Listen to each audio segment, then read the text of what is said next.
పండు పులుసు వాడని వాళ్ళు ఉంటారు కదా, కొందరు హెల్త్కి పడదు, కొందరు వాడరు, కానీ ఫిష్ తినాలని ఉంటుంది.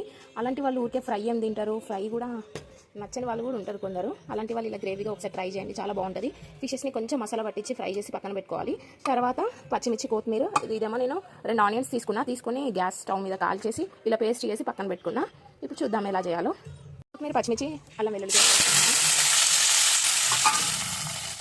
యాడ్ చేస్తున్నాను. నేను 2 ఉల్లిగడ్డ తీసుకొని నేను కాల్ చేసి పేస్ట్ చేసి పక్కన పెట్టుకున్నా. అదే ఇది వేగింది. ఆనియన్ వేగిన తర్వాత కొంచెం కారం యాడ్ చేసుకోండి, కొంచెం పసుపు కూడా వేసేయండి. ఎలా ఉందో మీ టేస్ట్ చూసుకోండి ఒకసారి. టేస్ట్ తగ్గట్టు సాల్ట్ అవి మొత్తం సరిపోయినాయా లేదా ఒకసారి చూసుకోండి. ఇట్లా వేస్తున్నా.